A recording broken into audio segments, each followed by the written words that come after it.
Olá a todos, sejam bem-vindos a mais uma aula do nosso curso sobre cannabis medicinal.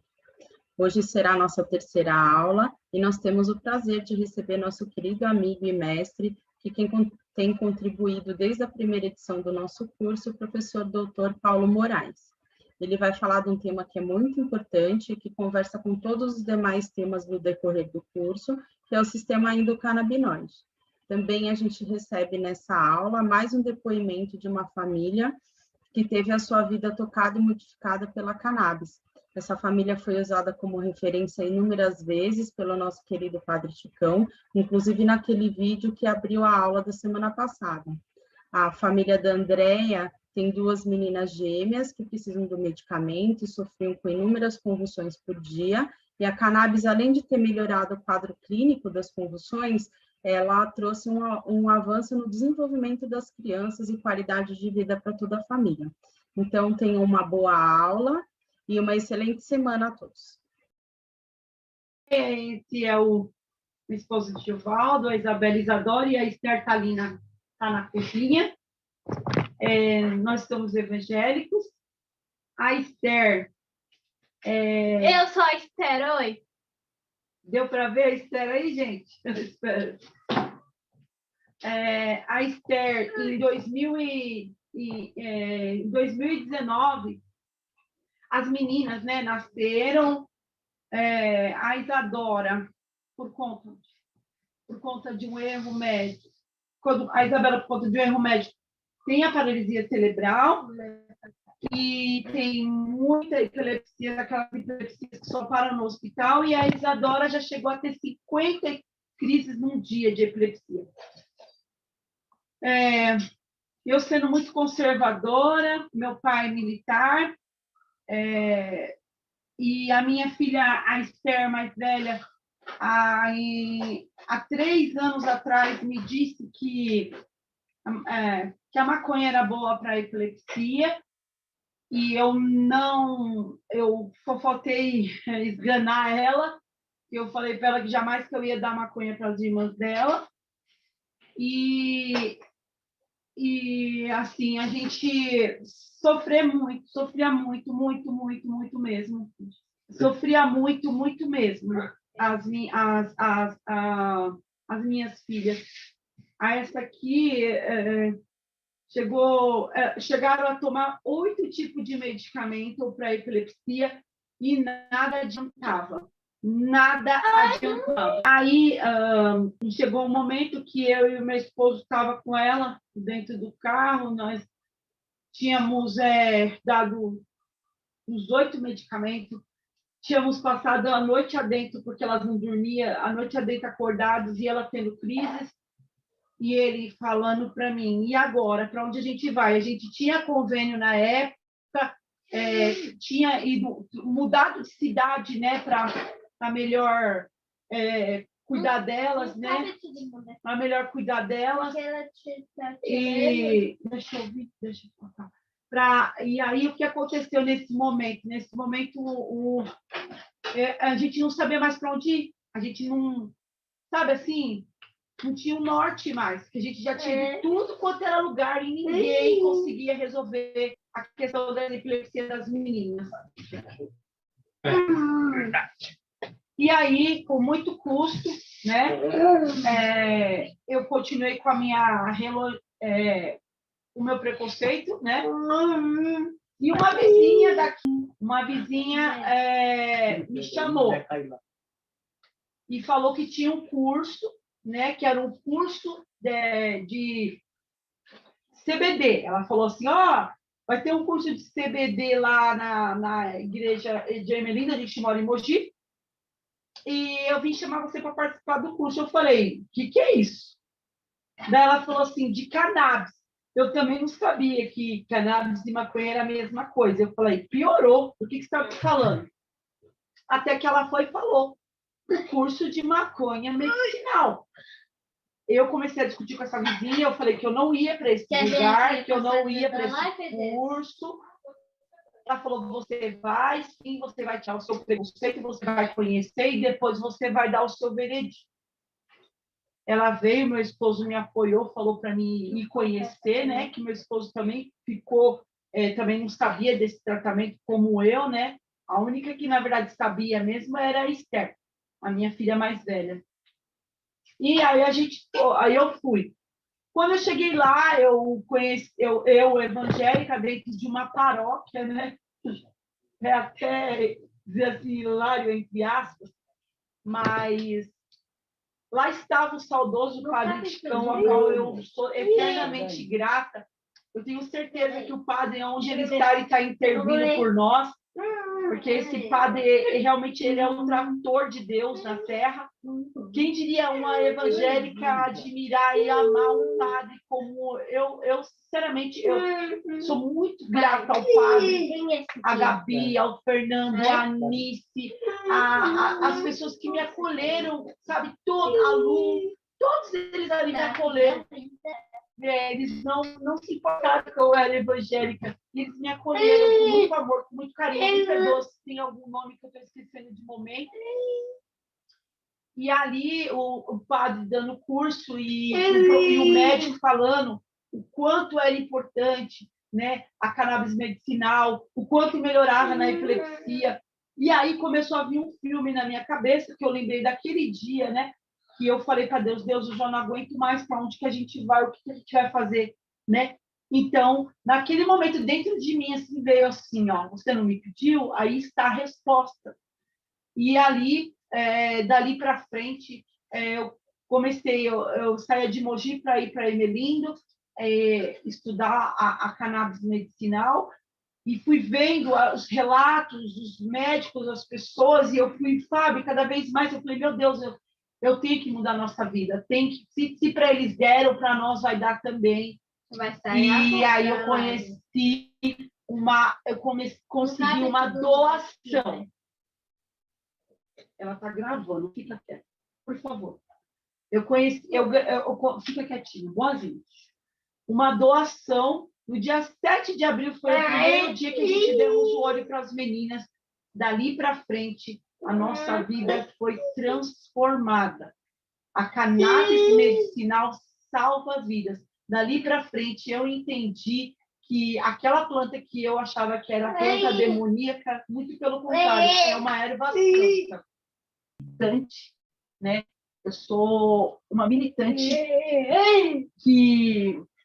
ativista, que aprendi muita coisa, não só com a qualidade de vida das minhas filhas, e sim eu compartilhar com as pessoas o que mudou a nossa vida. Para vocês terem ideia, o meu pai mesmo, ele com Alzheimer, né, perdão, Paxson, meu pai com Paxson,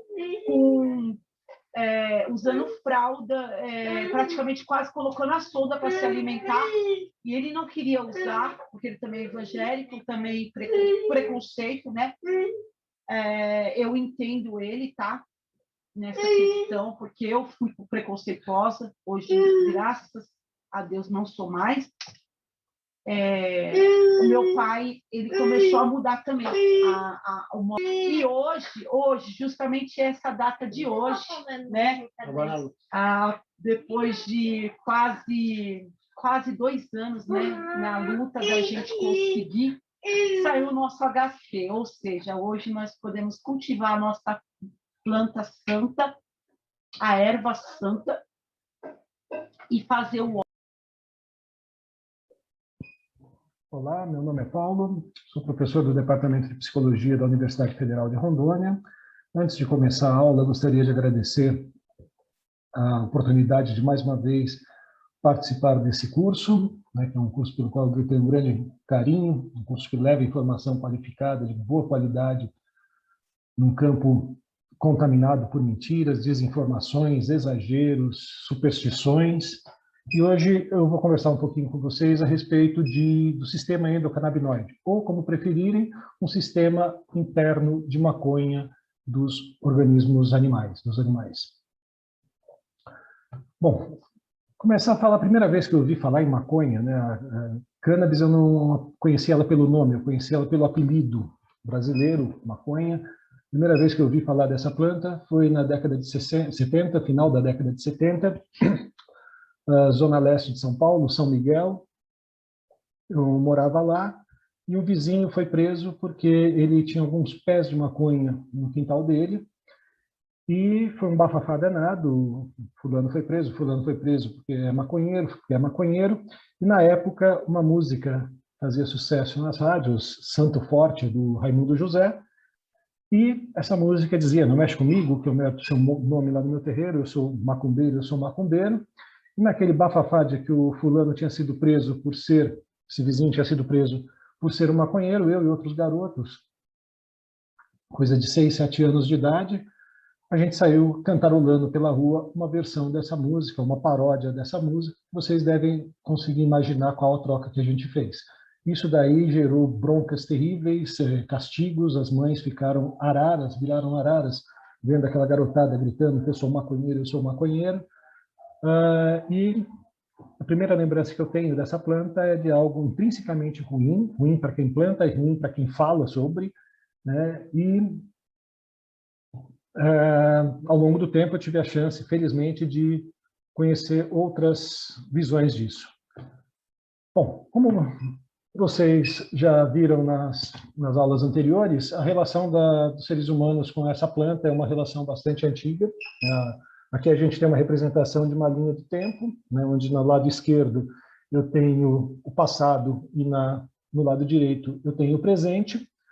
Né? E como vocês já viram em outras aulas, a relação dos seres humanos é bastante antiga. Né? Quando começamos a domesticação de plantas e animais, a maconha foi uma das primeiras plantas a serem domesticadas. Existem resquícios arqueológicos demonstrando isso. Né? Cerca de 4.000 anos, 4.500 anos atrás, o primeiro registro escrito de usos terapêuticos dessa planta, mais ou menos na mesma, isso na China, mais ou menos na mesma época em que se data a primeira descrição uma relação do cérebro com doenças, né? Mas quando a gente fala de sistema endocannabinoide, de endocannabinoides ou de canabinoides em geral, a gente está falando do final do século XIX em diante. A gente está falando de um período bastante restrito de tempo, contando a nossa história escrita, é bastante restrito. Né? A gente começou, o campo biomédico ocidental começou a se interessar pelos canabinoides somente no século XIX. Um dos primeiros textos do campo biomédico da medicina ocidental que trata da maconha é o texto do médico Moreau de Tours, publicado em 1845, do haxixe e da alienação mental, em que o doutor ele propõe que o haxixe pode ser uma ferramenta para se conhecer a gênese da doença mental, né? Uma ferramenta para se estudar psicopatologia. Né? Ele coloca que para compreender os delírios do louco é necessário ter delirado, mas sem perder essa consciência da loucura, sem perder a capacidade de avaliar mudanças psíquicas que ocorrem com a mente. Ele propõe isso porque o de Tours ele era membro do Clube dos Haxiches, um grupo de intelectuais, profissionais, que se reuniam em Paris no final da primeira metade do século XIX para consumir haxixe de forma grupal, né? Não da forma fumada, mas via oral, dissolviam o haxixe no café. Quem tiver interesse em ter uma descrição disso, tem um livro do Théophile Gautier, também outro um intelectual que fazia parte desse clube, em que ele descreve alguma dessas experiências. É bastante interessante ver a descrição de uma droga hoje proibida, ainda proibida em alguns países, em alguns locais do mundo, mas que na época não era. E é bastante interessante ver como se descreve o uso de uma substância sem o peso da culpa, sem o peso do erro, sem o peso do estigma que hoje ao longo do século XX foi associado. Bom, no Brasil, enquanto na Europa a gente tinha o clube dos haxiches, no Brasil a gente tinha os fumadores de liamba, os fumadores de pito de pango, mas já gerando preocupação em algumas esferas políticas. Tanto é que na primeira metade do século XIX, no Rio de Janeiro, 1830, a cidade do Rio de Janeiro promulga a primeira lei brasileira que proíbe o uso do pito de pango. E nessa primeira lei é bastante interessante a gente reparar que já é nominado, já dá um corte racial, um corte, as pessoas já identifica quais pessoas devem ser observadas pelos agentes que vão fazer essa lei cumprir, né? Quem entende um pouquinho de língua portuguesa, nessa proibição do pito de pango, seria desnecessário ter a expressão escravos aqui para saber que os vendedores e as pessoas que usarem seriam presos, não necessariamente somente escravos, mas a colocação desse termo aí já é um indicativo de que tem um recorte racial. Bom, mesmo tendo essa proibição na cidade do Rio de Janeiro, na primeira metade do século XIX, ao longo do século XIX, início do século XX, os derivados da maconha, da cannabis, eram encontrados em farmácias, né? Isso aqui, propagandas de produtos norte-americanos, né? Extrato de cannabis, cannabis americana, e aqui uma propaganda de uma revista médica brasileira, né? Em que apresenta a propaganda de venda dos cigarros índios. São cigarros de a planta seca, né? Ela seca, vendida em forma de cigarro para tratamento de asma, catarro, insônia, uma série de indicações.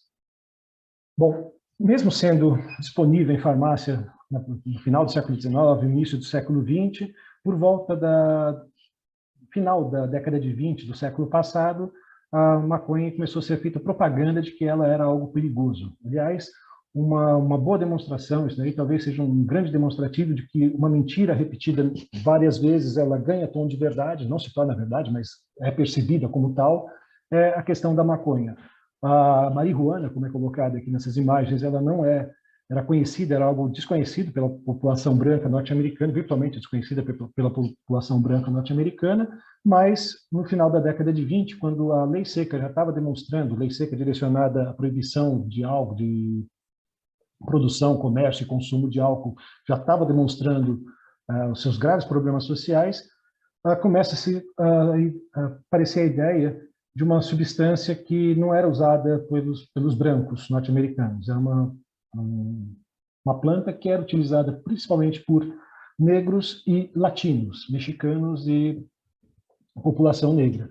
E se faz uma propaganda disso de várias formas, por folhetos, cartazes, outdoors transportados em carros e até mesmo em filmes. Aliás, esse filme aqui, ele é disponível na internet, vocês encontram facilmente no YouTube, por exemplo. E para quem conhece um pouquinho dos efeitos da cannabis, mesmo para uso recreativo, vai perceber que o comportamento da pessoa que atribuído aí ao usuário de cannabis é muito raro, é muito difícil você ver o usuário de cannabis, mesmo em meio recreativo, se comportar da forma que as pessoas se comportam nesse filme, né? Muito mais próximo de um comportamento ligado ao uso de um psicoestimulante.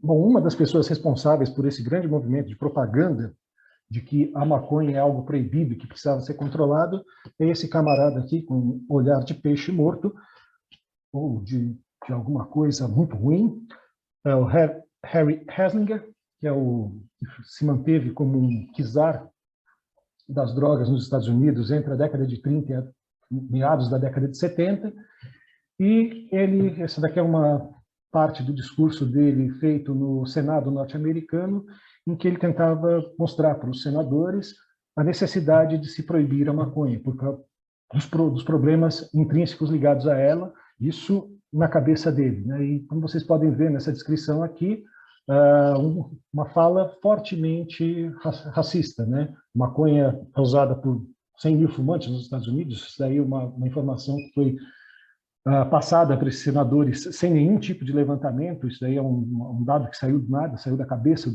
talvez do pendrive do Heslinger, né? Igual o pendrive pendrive de um famoso político aqui no Brasil, que sai coisas assim absurdas, né? E estaria ligado a uma música satânica, jazz swing, que é resultado de música do uso da maconha.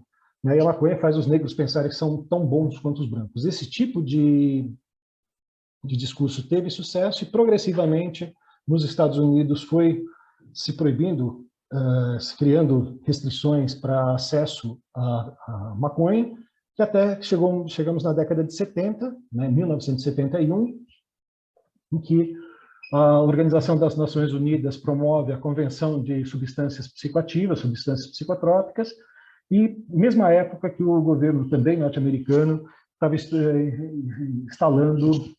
decretando guerra contra as drogas, né? E nessa convenção se ratifica a ideia de que a maconha é uma substância que tem potencial de abuso, né? Tem alto potencial de abuso, mas substância particularmente perigosa, colocada aqui junto com a heroína, com uma substância opioide, que além de ter um alto potencial de abuso, é uma substância que não tem nenhum uso terapêutico reconhecido, né? Isso, década de 70, 50 anos antes, ainda eram disponíveis, os preparados à base da planta eram fartamente utilizados para diversos quadros de saúde, né? Mas em 1971 se internacionaliza esse tipo de proibição, e durante toda a década de 70 isso vai se intensificando, década de 80 também, mas paralelamente a esses usos e perseguições que aconteceram ao longo do século XX, a gente tem a curiosidade do campo acadêmico para entender melhor como que essa planta age no organismo, o que tem essa planta, né? Tanto eu coloquei aqui um recorte de um artigo, quem tiver interesse, é bem interessante, é um artigo escrito assinado pelo Rafael Michulan, que foi o pesquisador que isolou o THC em 1964, os primeiros estudos da química fitocannabinoide até os endocannabinoides e para além disso. Eu destaquei nessa imagem aqui algumas datas, né? 1964, que foi quando Rafael Michulan isolou o principal princípio ativo, né? O principal composto com atividade sobre funções psíquicas da maconha, que é o delta-9-THC, o THC. Antes disso, né, o primeiro canabinoide isolado da planta foi o canabinol, em 1899. O CBD, o canabidiol, foi isolado em 1940, mas o grande interesse, o boom, como vocês viram na aula do professor Siddhartha, o boom do interesse de pesquisas com cannabis, com a maconha, se deu depois que conseguiu-se isolar a substância responsável pelas atividades, pelos efeitos mentais da maconha, né? Destaquei aqui também, década de 70, quando foram desenvolvidos em laboratório uma série de substâncias, uma série de moléculas que são canabinoides sintéticos, né? São moléculas produzidas em laboratório que têm características estruturais semelhantes ao THC e, quando injetado em animais, tem efeitos semelhantes, e com isso permitiu um grande avanço nos estudos no campo da farmacologia para se entender como que a maconha exerce seus efeitos no organismo. Até final da década de 80, as teorias de efeitos fisiológicos da maconha eram rudimentares. Não se sabia exatamente como a maconha exercia algum efeito sobre o organismo humano. Somente na final da década de 80, 1988, se identifica receptores, proteínas de membrana no sistema nervoso, no cérebro de animais, né, de mamíferos, receptores que são sensíveis, particularmente sensíveis a essas substâncias com características semelhantes ao THC, sensíveis ao THC e a outras substâncias também semelhantes a ela, e essa proteína acabou recebendo o nome de receptor CB1, um receptor canabinoide 1. E como foi descoberto um receptor no sistema nervoso de mamíferos sensível a substâncias presentes na cannabis, se começou a buscar alguma coisa produzida alguma substância produzida pelo próprio organismo que tivesse afinidade com esses receptores. Afinal de contas, esse receptor está lá no sistema nervoso do bichinho, talvez não para ele necessariamente ter acesso à maconha e esses receptores serem ativados, mas alguma coisa no próprio organismo interage com esses receptores. E 4 anos depois, em 1992, a gente tem a descoberta do primeiro endocannabinoide, primeira substância endógena semelhante aos canabinoides, estruturalmente semelhante aos canabinoides, e que interage com o receptor recentemente descoberto, o CB1. Né? Quem tiver interesse em conhecer um pouco essa historinha, tem um filme bastante interessante, bastante legal, documentário O Cientista, também encontra-se facilmente nas plataformas aí na internet, em que conta a história tanto da síntese do isolamento do THC e outras coisas. Uma parte interessante da história é o nome dado para a substância, né, para anandamida, que não é um nome químico, é um apelido da substância, é um nome carinhoso, assim como a serotonina tem um nome complicado, mas tem um apelido carinhoso, serotonina.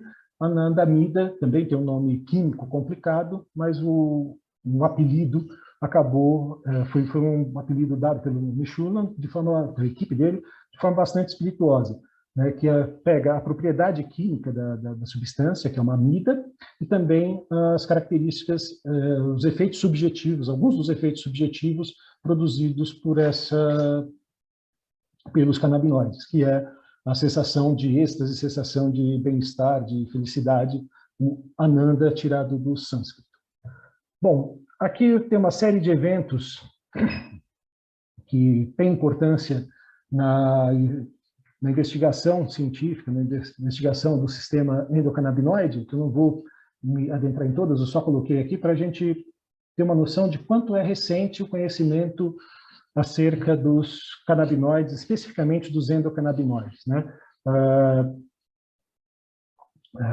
Coisa de 30 anos atrás, sequer sabia que ele existia, e hoje a gente já tem muita coisa desenvolvida, e é muito compreensível ter alguns médicos, alguns profissionais de saúde que sejam completamente ignorantes, e não é muito difícil achar isso, que sejam completamente ignorantes com relação às propriedades terapêuticas dos canabinoides e do funcionamento do sistema endocannabinoide, tá? Porque é um tipo de conhecimento bastante recente. Vamos pegar,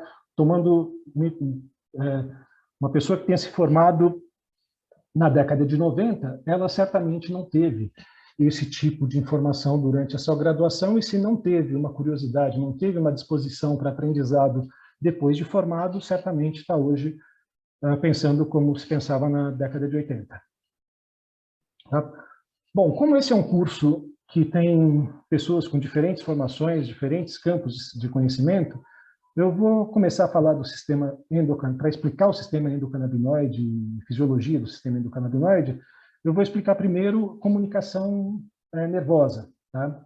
Nosso sistema nervoso, ele é um sistema de processamento de informação e de relação com o ambiente, né? Diferente de outros sistemas orgânicos, sistema respiratório, que é bastante claro o que ele faz, sistema digestivo, digere, o sistema nervoso, o nome dele não deixa claro do que se trata, né? O que esse sistema faz.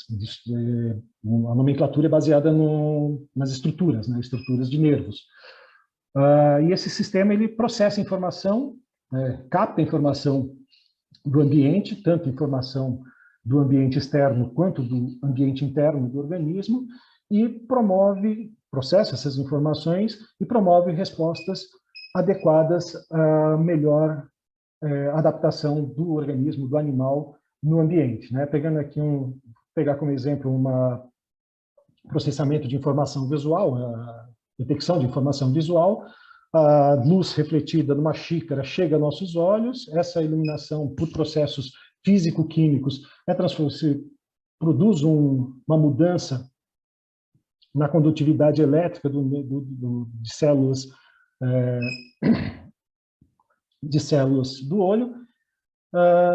Essa mudança promove uma atividade elétrica, né, uma mudança elétrica que vai do fundo do olho até o cérebro, até diferentes estruturas do cérebro, e lá vai se comunicar, passar a mensagem para outras estruturas, para outras células, e dessas células vai chegar no fundo do nosso cérebro, né, na região da nossa nuca, aqui o córtex occipital, onde a partir daí a gente tem a percepção do que está sendo visto, né? Mas a gente não tem a xícara na cabeça, mas a gente tem a representação dela, e essa representação dela é possível por meio da comunicação dessas células que compõem o sistema nervoso, né? Que basicamente neurônios e células de sustentação, células gliais, e nessa imagem aqui eu tenho uma representação de um neurônio. Imaginem isso aqui, né? Cada milhares, milhões disso, bilhões, aliás, dentro da cabeça, mas cada essas células diferentes de outras células do corpo, com a característica de serem excitáveis, né? Tem receptores, tem proteínas específicas, assim como outras células do corpo. O neurônio também tem uma membrana celular, né? Uma pele que o reveste, essa pele, uma pele gordurosa, uma membrana de lipídios. Nessa membrana tem algumas proteínas incrustadas, essas proteínas, algumas delas especializadas em reconhecer substâncias químicas, e a partir desse reconhecimento dessas substâncias mudar a condutividade elétrica da membrana, e dependendo do que acontece, as duas mudanças básicas é uma inibição de ação ou um estímulo, né, uma propagação dessa mensagem, que vai se dar pela chegada dessas mudanças elétricas na base de uma estrutura do neurônio, que é chamada de axônio, em que vai, dependendo da mudança, da intensidade do estímulo que foi dado, vai gerar uma mudança na carga elétrica dessa membrana. Essa mudança de carga elétrica vai ser chamada de potencial de ação, que vai ser uma mudança que vai um choquinho, entre aspas, que vai percorrer toda a estrutura do axônio, e no final do axônio, o neurônio ele vai ter uma estruturazinha chamada botão terminal, que vai quase fazer contato com outra célula. Por exemplo, que eu estou representando esse ponto de ligação aqui, em que essa célula aqui, que eu vou chamar de pré-sináptica, é a que vem do olho, e essa daqui é a que está lá dentro do cérebro, né? E a mensagem, impulso nervoso, impulso chega aqui, né, nesse terminal, vai promover mudanças elétricas que vai resultar na liberação das substâncias químicas que estão estão armazenadas no interior desse botão terminal. Essas substâncias vão interagir com proteínas receptoras do neurônio pós-sináptico, da célula pós-sináptica, e vão promover mudanças na carga elétrica dessa célula, ou aumentando a chance dela também disparar um potencial de ação e passar a mensagem adiante, ou de tornar o potencial elétrico dela mais negativo e tornar ela mais difícil de deflagrar um potencial de ação e a mensagem não ser passada adiante, né? Isso, grosso modo. Bom, falei dos neurônios e das sinapses. Eu vou falar da transmissão química. Para a gente entender a transmissão química no sistema endocannabinoide, fica mais palatável a gente antes falar de transmissão química tradicional, clássica, porque a neurotransmissão do sistema endocannabinoide tem características bastante peculiares, que a gente vai ver mais adiante. Bom, para ocorrer a transmissão de informação entre uma célula nervosa e outra, a gente vai ter um elemento chamado neurotransmissor, né, ou neuromodulador, como é o caso dos endocannabinoides. Tá? E essa neurotransmissão química, que vai ser mediada por esses neuromoduladores e neurotransmissores, vai ter algumas etapas. Eu vou ter que ter a produção desse mediador, desse chamado ligante endógeno. Esse ligante endógeno ele vai ser armazenado. Esse armazenado eu coloquei aqui até em itálico, porque é uma etapa que o sistema endocannabinoide não considera, né? A gente vai ver que tem características específicas. E depois de armazenado, esse neurotransmissor ele aguarda a liberação. Liberado, ele interage com receptores e depois é inativado. Aqui a gente tem dois produtos que são obtidos a partir da dieta. Vou pegar aqui o exemplo de uma substância, de um neurotransmissor chamado acetilcolina, tá? Que tem grande importância em uma série de processos, memória, movimento, né? Uma série de processos, mas que não vem o caso agora, mas só peguei ele como exemplo. Eu tenho dois elementos, a colina e a acetilcoenzima A, que sofre um processo enzimático, né, que esse processo é chamado de síntese, né, em que é criada uma nova substância, né, o acetato e o acetilcoenzima A e essa colina que são obtidas da dieta são transformadas em uma outra substância, que é uma outra molécula, acetilcolina. A acetilcolina é armazenada nas chamadas vesículas sinápticas, que são bolsinhas de membrana que ficam no interior da vesícula sináptica, que protegem o neurotransmissor, as moléculas de neurotransmissor de degradação, e essa molécula vai ficar ali armazenada até a chegada de um potencial de ação nesse botão terminal.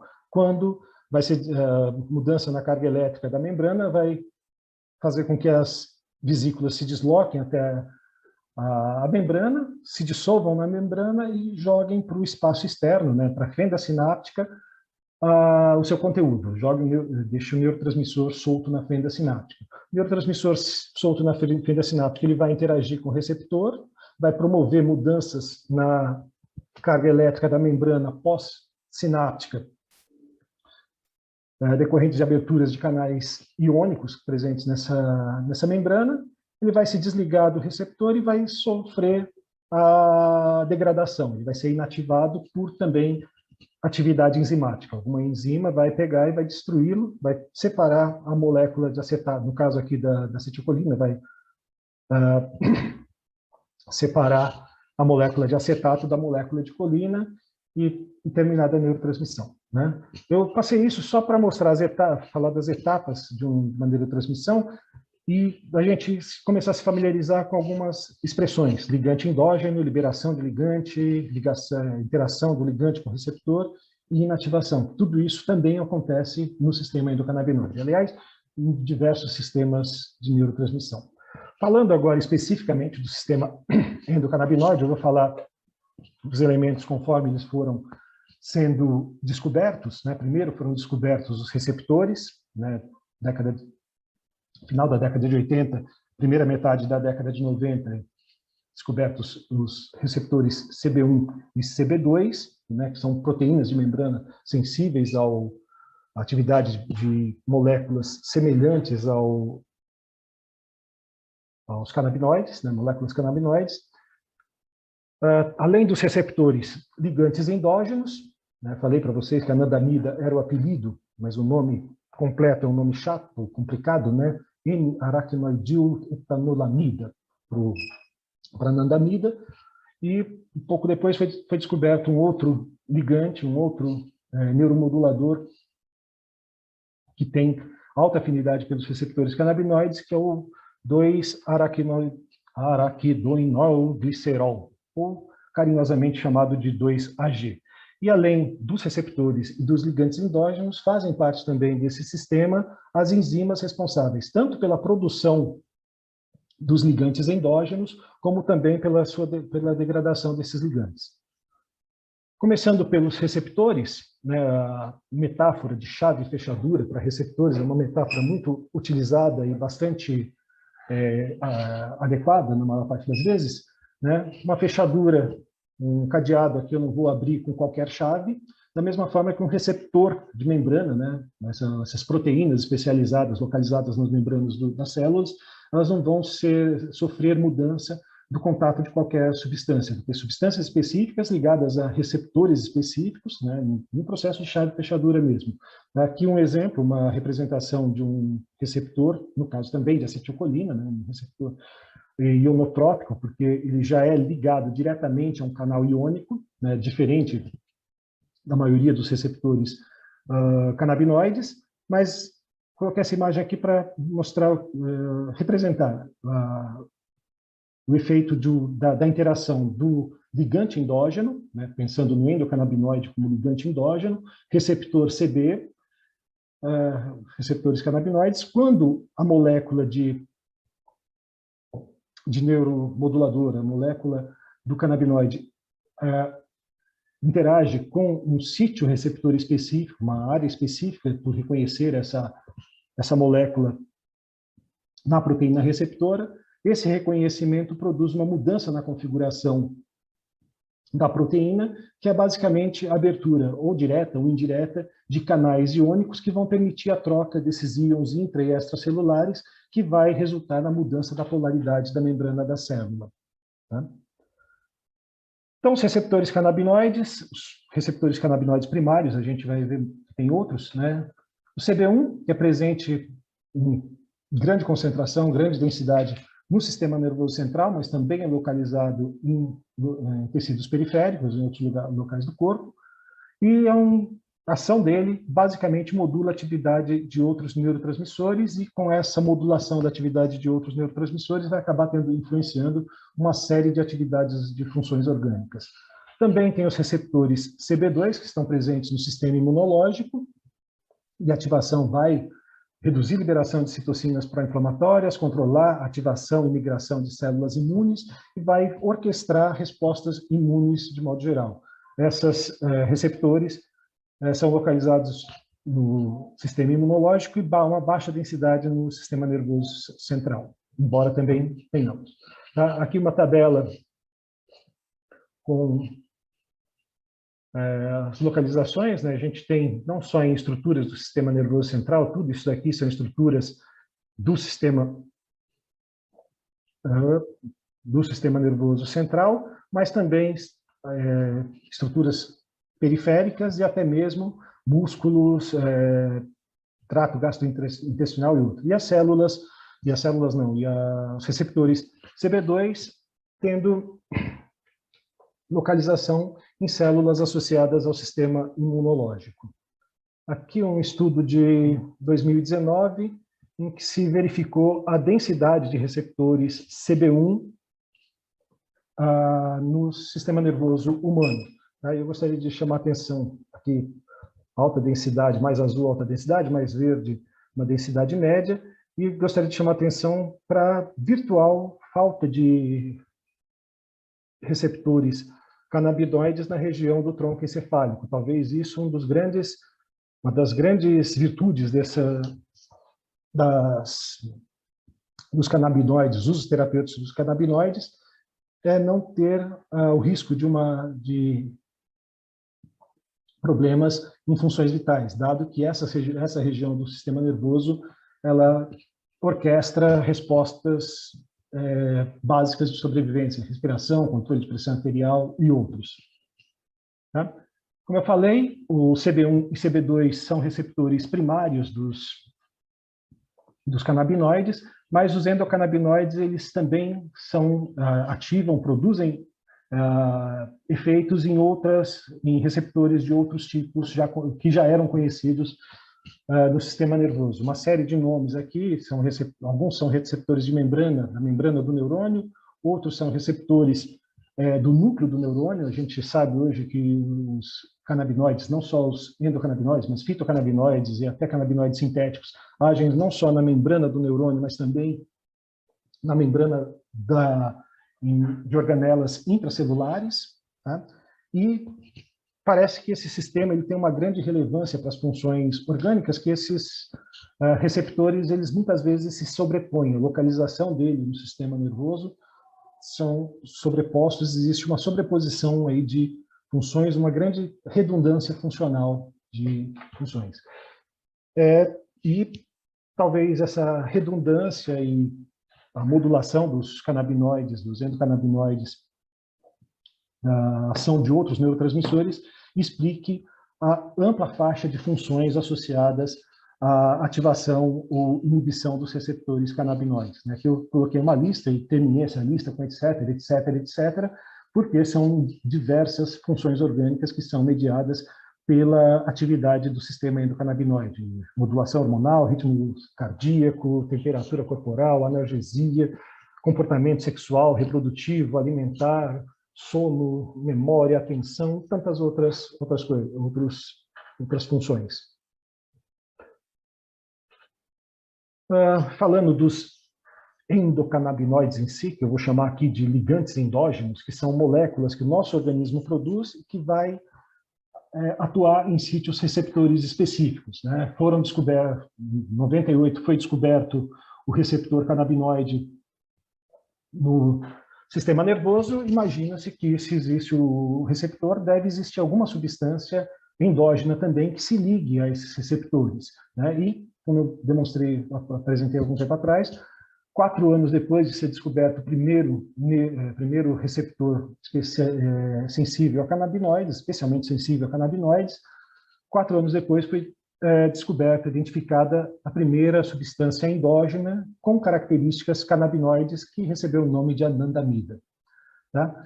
E para entender um pouco os efeitos desses canabinoides, isso é bastante importante, porque quando a gente fala de canabinoides, a gente vai ter canabinoides endógenos e canabinoides sintéticos, e fitocannabinoides, o tipo de ação que esse ligante pode exercer no receptor, né? Esse espectro de ação de ligante é o tipo de ação que ele vai produzir, o tipo de efeito que ele vai ter na interação dele com o receptor. Eu posso ter uma molécula que tem características de agonista, né? Que vai produzir uma resposta completa, ele interagindo com o sítio receptor, ele vai produzir uma resposta vai produzir um efeito, aqui nessa imagem aqui embaixo, uma representação, né? O ligante se une ao receptor, essa ligação produz uma resposta, seja abertura direta de canais iônicos, seja ativação de segundos mensageiros, né? Intracelulares, que depois vão abrir canais iônicos, mas interagiu, produz um efeito em uma magnitude ampla. Vai ter substâncias que são chamadas de agonistas parciais. Eles interagem com o receptor, mas eles não produzem a resposta do receptor em toda a sua magnitude. Vamos colocar que a resposta do receptor seria a abertura de canais iônicos. O substância agonista abre uma determinada quantidade, ou abre durante um determinado tempo os canais iônicos, e o agonista parcial abriria canais iônicos por tempo menor ou uma quantidade menor de canais. Tá? Tem a possibilidade desse ligante também ele atuar como antagonista, ele vai ter afinidade, usando aqui a metáfora da chave e fechadura. O agonista seria uma substância que abre a fechadura, né? Ele interage, cabe no buraco da fechadura e produz uma mudança ali no buraco na fechadura, abrindo a fechadura. O agonista parcial, ele cabe no buraco da fechadura, mas ele não é capaz de abrir a fechadura total. Vamos pensar uma fechadura que dê 2 voltas. O agonista parcial seria uma chave que dá uma volta só. E o antagonista, ele seria, fazendo a comparação com a chave, seria uma substância que entra no buraco da fechadura, mas não exerce função nenhuma, não consegue dar a volta na chave, e, além de não exercer função nenhuma, ele impede que outras substâncias exerçam ação nesse receptor, né? Então, evita, por exemplo, um antagonista externo vai evitar que o agonista endógeno atue. Vamos pegar, por exemplo, alguns tratamentos para esquizofrenia, para psicoses, em que a substância ocupa o receptor de dopamina e não deixa a dopamina endógena exercer sua atividade. E, além desse espectro de agonista, pode também ter o espectro agonista inverso, né, que, no caso dos canabinoides, é interessante porque foi lançado no mercado um agonista, foi lançado no mercado, mas já retirado, uma substância agonista inversa canabinoide, que é como o nome sugere, tem um efeito oposto ao do agonista. Se o agonista abre canais iônicos, o antagonista vai fechar canais iônicos, e isso vai ter um efeito contrário ao que teria o agonista endógeno. Tá?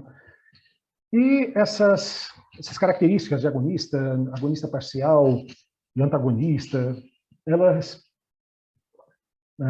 são importantes porque vai determinar o tipo de ação, como que essas substâncias vão interagir com os diferentes receptores e como que vai deflagrar respostas desses receptores. Por exemplo, a anandamida, a seletividade dela é a mesma, é maior para CB1 do que para CB2.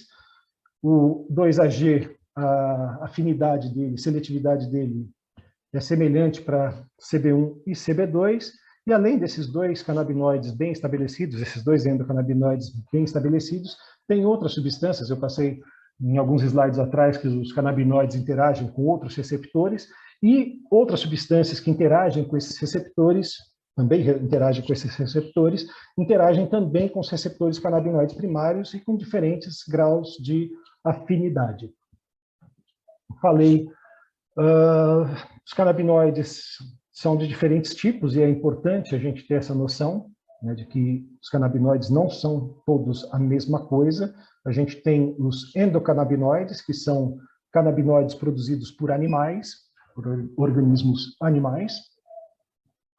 A gente tem os fitocannabinoides, que são produzidos pela planta cannabis, e tem os canabinoides sintéticos, que são substâncias que têm afinidade pelos receptores canabinoides endógenos, né, têm afinidades por esses receptores, mas que são substâncias produzidas em laboratório. E isso é particularmente importante quando a gente pensa nos efeitos que vão ser experimentados, vão ocorrer no contato com essas diferentes substâncias. Peguei aqui um cartaz do Instituto de Saúde norte-americano,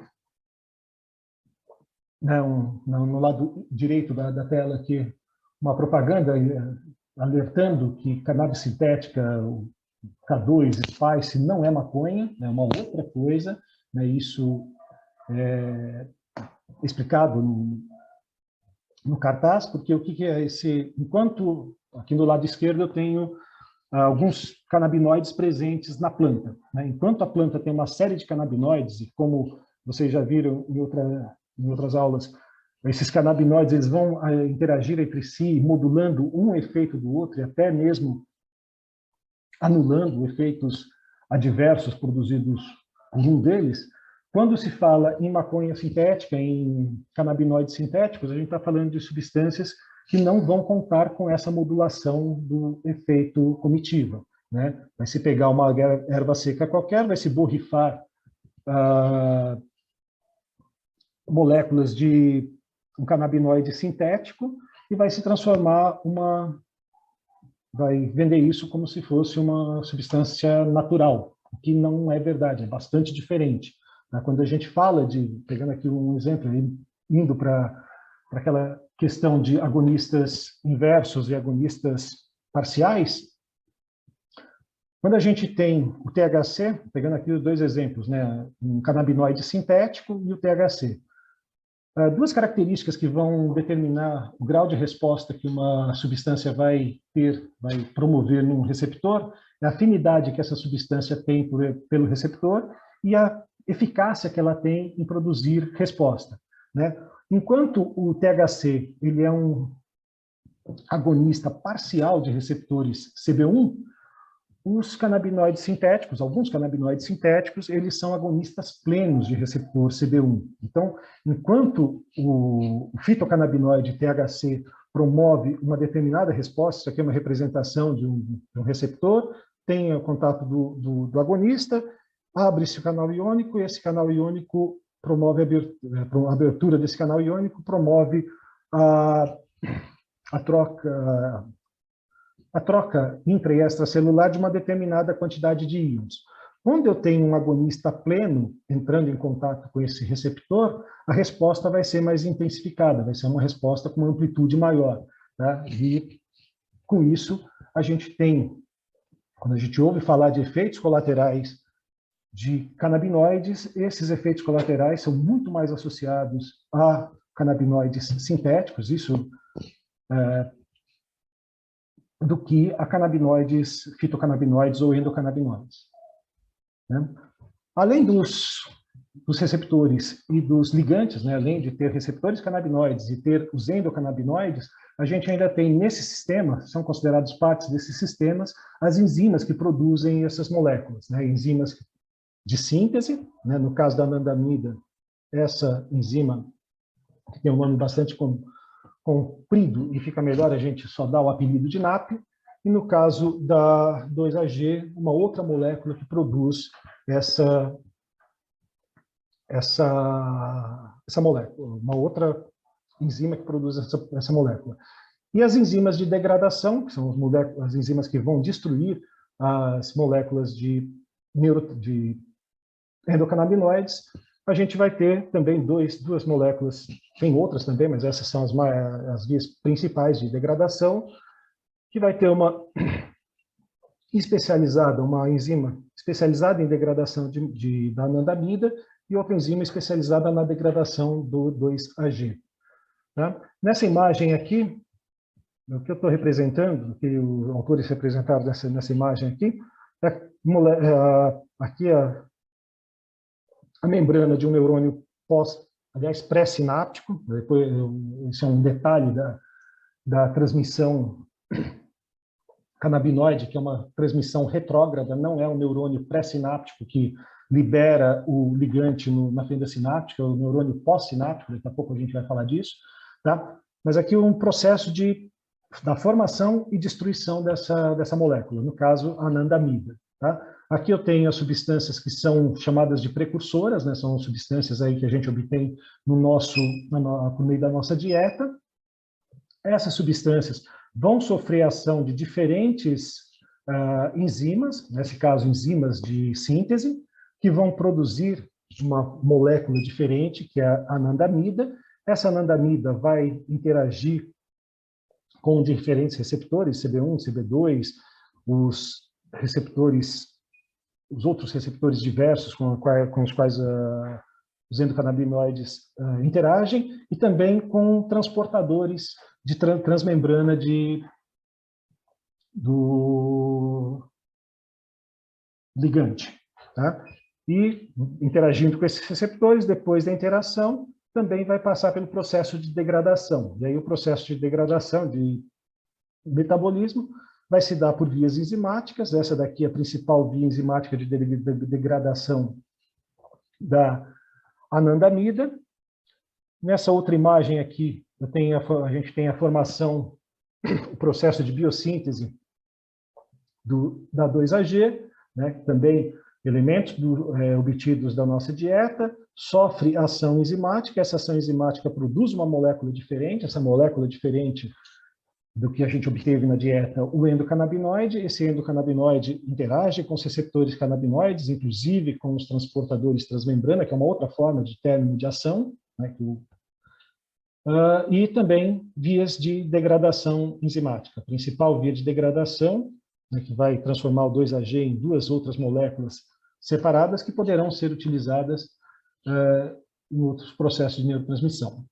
Bom, o que é interessante que tem de diferente na neurotransmissão e na transmissão química no sistema endocannabinoide?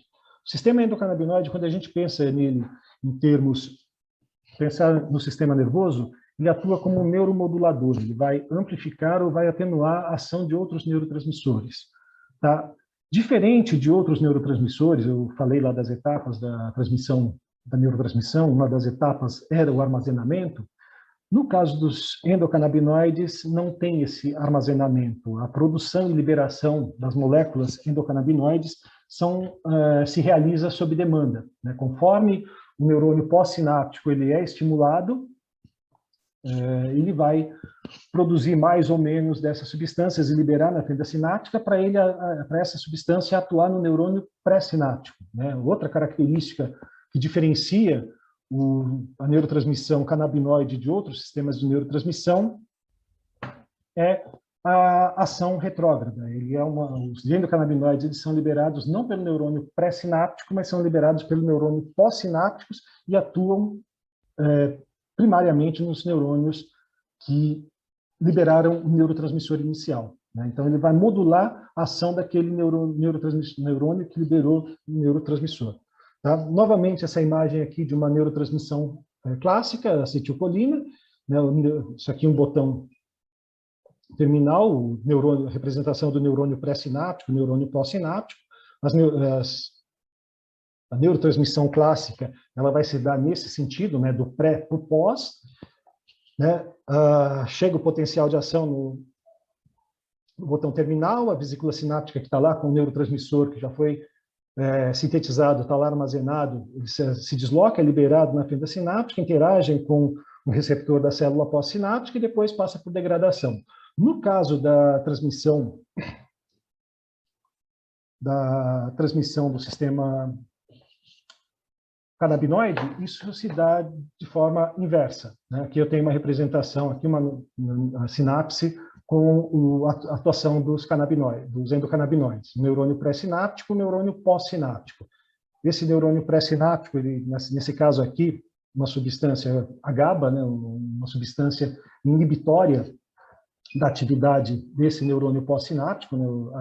O GABA, um dos principais neurotransmissores inibitórios do sistema nervoso, e a gente chegou um potencial de ação aqui, chegou um impulso nervoso nesse botão terminal, as moléculas de GABA que estão armazenadas nas vesículas sinápticas vão ser lançadas na fenda sináptica, vão interagir, vai haver uma interação dessas moléculas com os receptores específicos para GABA, né? Da mesma forma que tem os receptores canabinoides, a gente vai ter os receptores GABAérgicos, e a ação do GABA nesses receptores vai promover a produção e liberação de neuromoduladores endocannabinoides pelo neurônio pós-sináptico, né? A liberação do neurônio pós-sináptico, a produção e liberação do neurônio pós-sináptico vai ocorrer do endocannabinoide, vai acontecer no neurônio pós-sináptico, que vai liberar esse neurotransmissor, esse neuromodulador,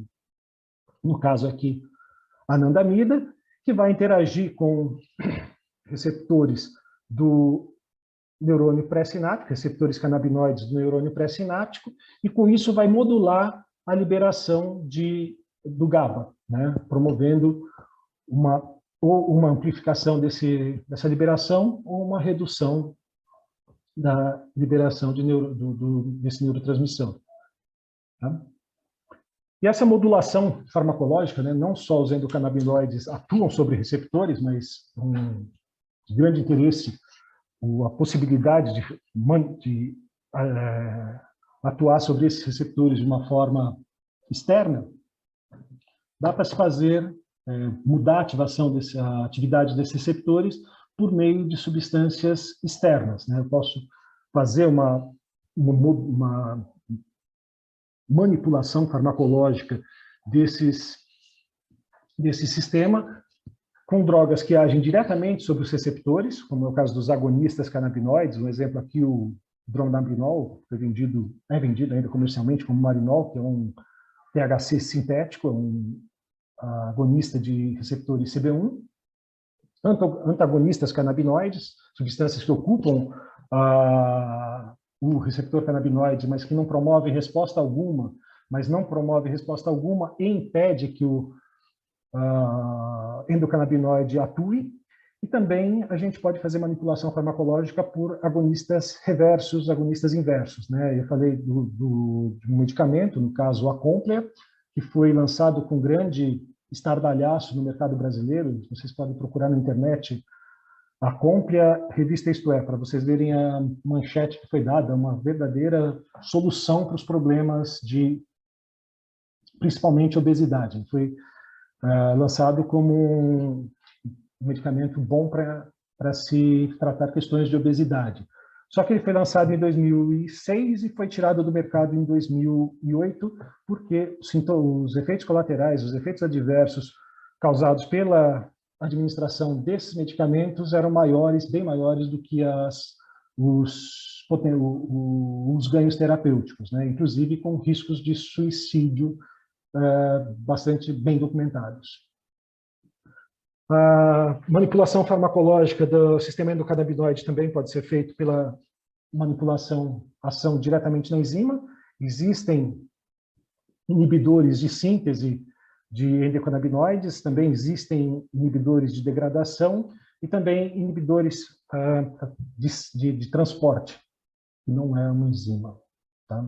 Isso aqui está errado. Depois revejam, os inibidores de transportadores não é ação em enzima. Tá? Mas em ação enzimática, eu inibindo a enzima que produz o endocannabinoide, se reduz a disponibilidade desse endocannabinoide no sistema. Eu inibindo a degradação do endocannabinoide, eu aumento a disponibilidade dele no sistema. E eu inibindo o transporte, né, que isso daqui é um receptor de membrana com características bem específicas, que diferente dos receptores CB1, CB2, ele vai não mudar a configuração em função do contato com a molécula, mas ele vai fazer o transporte da molécula do meio extracelular para o meio intracelular, também inibindo esses transportadores, se aumenta a disponibilidade dos endocannabinoides no meio extracelular. Tá? Para quem tiver interesse nessas manipulações farmacológicas, possíveis manipulações farmacológicas do sistema endocannabinoide e de potenciais alvos terapêuticos que essas manipulações podem ter, eu recomendo esse artigo de, se não me engano, 2016, que apresenta uma série de faz uma revisão das características farmacológicas do sistema e também de possíveis aplicações clínicas, né?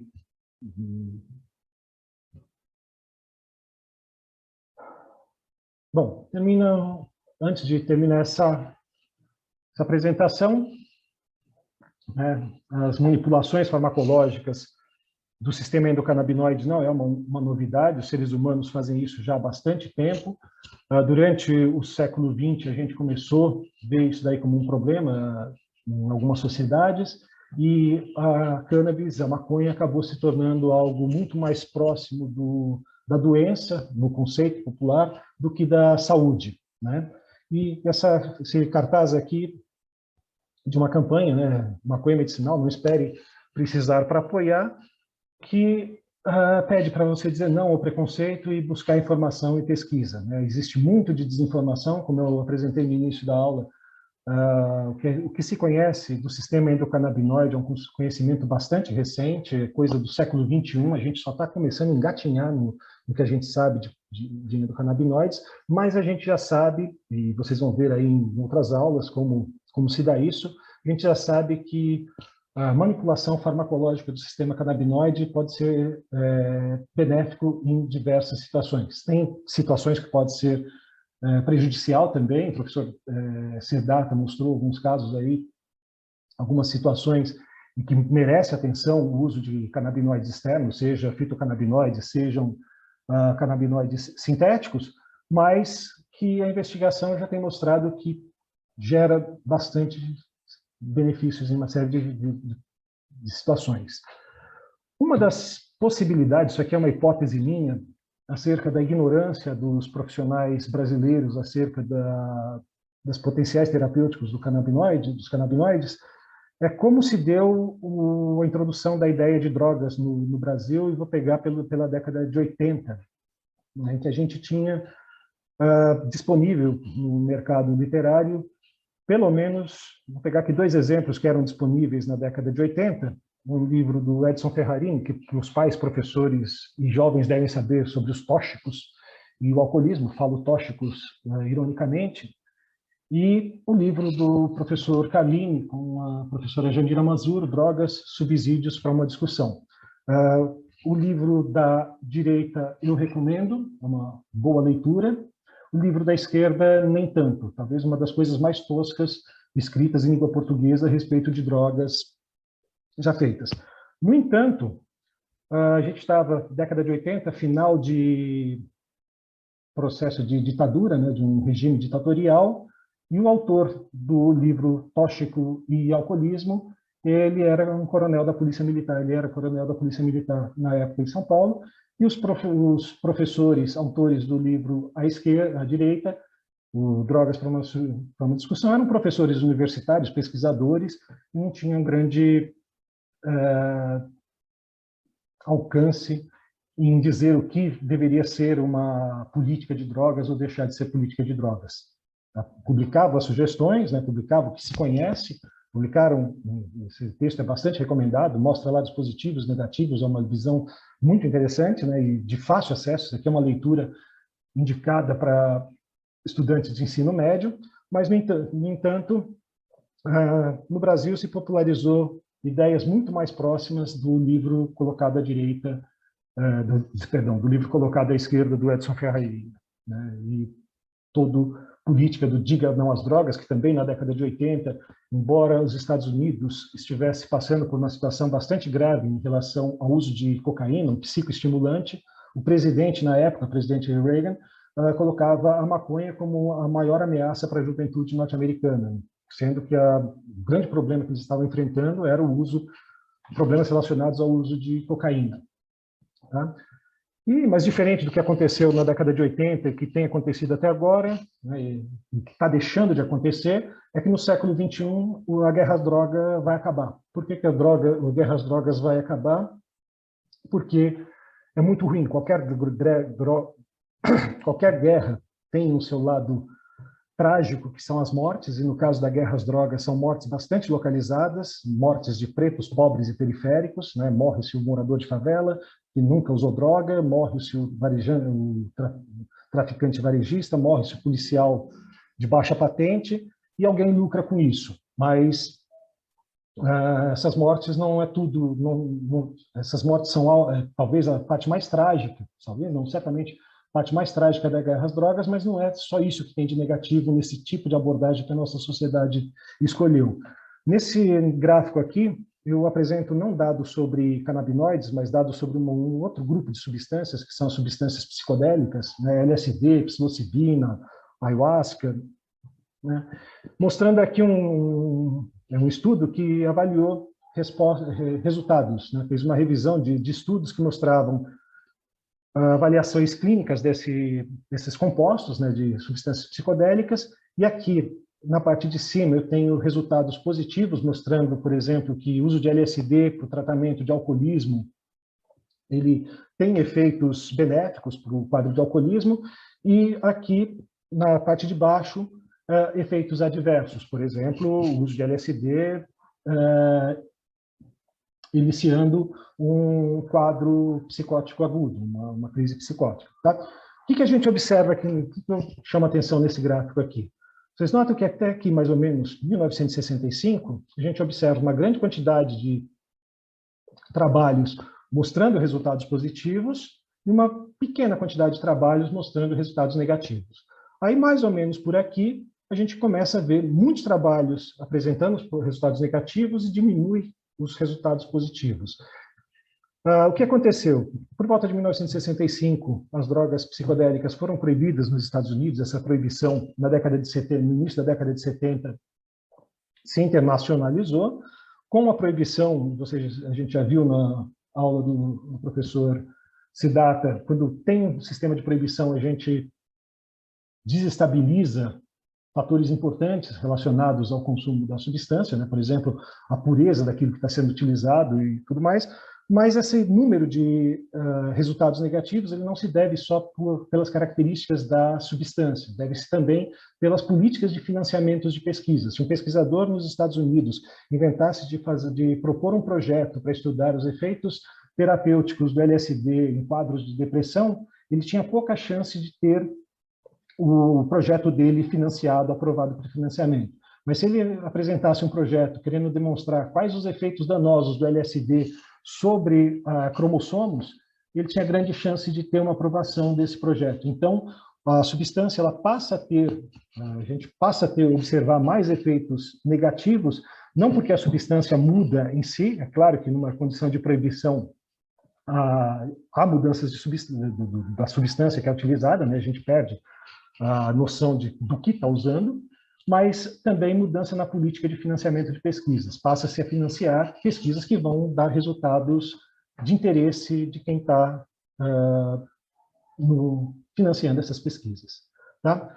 Um outro efeito negativo de políticas proibicionistas de guerra às drogas é o bloqueio da conversa, o bloqueio do assunto. Né? A maconha se torna algo proibido, enquanto o consumismo, exploração sexual, violência é algo bastante aceito em nossas casas. Quando aparece uma maconha na televisão, entra esse demônio nas nossas casas, é melhor nem falar sobre ele, porque é algo ruim. E quando não se fala, como já foi falado em outras aulas, a coisa degringola. A pessoa vai aprender na rua, vai aprender sem garantia do que está aprendendo. Tá? Outro efeito colateral, outro efeito danoso dessa política de proibição de drogas, política de guerra às drogas, que felizmente está acabando, é tratar pessoas que precisam de tratamento, pessoas que precisam de cuidados em saúde, não como pacientes, mas como criminosos, né? Gastar muito energia e dinheiro da sociedade para perseguir pessoas que não são criminosas, são pessoas que precisam de atenção e cuidado. E também cria-se verdadeiras superstições no campo da saúde, né? Aqui um quadrinho norte-americano em que a paciente pede maconha medicinal para aliviar a dor, mas o médico diz que não, que isso daí pode levar a consequências que a gente ainda não conhece direito, e propõe a prescrever uma outra coisa, né, o oxycontin, que é uma substância, um medicamento opiáceo, né, que tem bem mais potente do que a morfina, e que já se conhece algumas das consequências adversas associadas aos opioides analgésicos. Por exemplo, o risco de overdose, coisa que os canabinoides têm efeitos analgésicos e não têm os riscos de overdose. Tá? E essa imagem que já foi mostrada na primeira aula, mas que é interessante a gente estar revendo, que nem sempre as drogas que são colocadas como alvo dessa guerra necessariamente são as substâncias que geram mais danos, tanto para a sociedade quanto para os usuários. A gente tem aqui numa escala de 0 a 100, nesse estudo do professor David Nutt, o álcool ele atinge, né, numa escala de 0 a 100 de riscos associados a ele, atinge uma pontuação de 72. Quando a gente pega a maconha, a pontuação vai a 20. Quando a gente pega substâncias psicodélicas como LSD ou cogumelos alucinógenos do gênero psilocybe, isso daí vai para menos de 10% do que é os riscos associados ao uso de álcool. Tá? E a segurança terapêutica, a faixa de segurança terapêutica dos canabinoides, fitocannabinoides e endocannabinoides, é bastante grande, não se conhece. Para vocês terem uma ideia, para uma pessoa ter uma overdose de THC fumando maconha, precisaria fumar, em um intervalo de 5 minutos, mais de 800 baseados. Vocês podem me apresentar o maior maconheiro que vocês conhecem, e esse maior maconheiro que vocês conhecem, ele vai ser incapaz de fumar 800 baseados em 10 minutos. Tá? Uma das formas de morrer por causa de maconha é por causa como esse traficante aqui, que morreu por causa do prensado, duplamente prensado. Né? Também que a guerra às drogas falhou, né? Não funcionou. Quem apostou nela gastou dinheiro à toa, matou gente à toa, morreu à toa, porque essa campanha aqui ela foi proibida no estado de São Paulo, mas apareceu em outdoors em diversas cidades do Brasil algum tempo atrás, que é guerra às drogas não funcionou, e aqui uma ironia, né? Um agente da lei chegando em casa e sendo questionado se ele enxugou muito gelo, porque hoje é preso o maior traficante do Rio de Janeiro, amanhã tem um maior traficante de novo, e depois de amanhã um outro maior, e por aí vai, porque o problema talvez não está sendo abordado da forma que deveria, e talvez nem se queira abordar dessa forma. Tá? Um dos argumentos para a guerra às drogas é que as pessoas estavam ficando viciadas, a dependência às drogas era um grande problema.